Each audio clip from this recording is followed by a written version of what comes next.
Assalamu alaikum. Today I'm going to be reading Surah Al-Baqarah, ayah number 193 to 207. Auzubillahi minash shaitanir rajeem. Bismillahir rahmanir rahim. Resisting oppression. Fight against them if they persecute you until there is no more persecution and your devotion will be to Allah alone. If they stop persecuting you, let there be no hostility except against the aggressors. There will be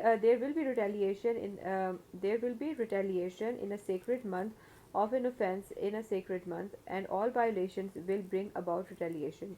So if anyone attacks you, retaliate in the same manner. But be mindful of Allah and know that Allah is with those mindful of Him. Spend in the cause of Allah and do not let your own hands throw you in destruction by withholding. And do not for Allah and do good for Allah. Certainly, He loves the good doers. Some pilgrimage rituals. Complete the pilgrimage and minor pilgrimage, which is the Umrah for Allah. But if prevented from proceeding, then offer whatever sacrificial animals you can afford. And do not shave your heads until the sacrificial animals reaches their destination. But if any of you is ill or have a scalp ailment requiring shaving, then compensate either by fasting, charity, or sacrificial offering. In times of peace, you may combine the pilgrimage and minor pilgrimage, then make the sacrificial offering that you can afford. Whoever cannot afford that offering, let them fast 3 days during pilgrimage and 7 after returning home, completing 10. These offerings are for those who do not live near the sacred house, and be mindful of Allah and know that Allah is severe in punishment. More pilgrimage rituals. Commitment to pilgrimage is made in appointed months. Whoever commits to performing pilgrimage, then let them stay away from intimate relations, foul language, and arguments during pilgrimage. Whatever good you do, Allah fully knows of it. Take necessary provisions for journey. Surely the best provision is righteousness. And be mindful of me, O people of reason.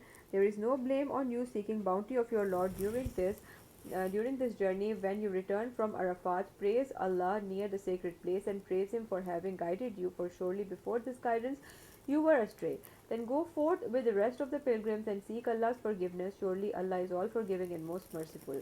Praying for the best of both worlds. When you have fulfilled your sacred rites, praise Allah as you used to praise your forefathers before Islam, or even more passionately. There are some who say, Our Lord, grant us your bounties in this world, but they will have no share in the hereafter. Yet there are others who say, Our Lord, grant us good of this world and the hereafter, and protect us from the torment of fire. It is they who will receive a heavenly reward for the good they have done, and Allah is swift in reckoning. More pilgrimage rituals. And remember Allah during these appointed days. Whoever departs swiftly on the second day is not sinful, neither are those who stay behind till the third, seeking additional reward, so long as they are mindful of their Lord. And be mindful of Allah and know that Him to you all will be gathered. Those who spread mischief.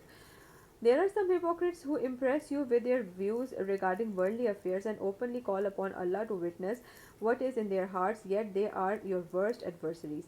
And when they leave you, they strive throughout the land to spread mischief in it and destroy crops and cattle. Allah does not like mischief. When it is said to them, "Fear Allah," pride carries them off to sin. Hell will be their proper place, but an evil place to rest. And there are those who would dedicate their lives to Allah's pleasure, and Allah is ever gracious to His servants. That's all for today, inshallah. I will continue on Monday. Fi amanillah.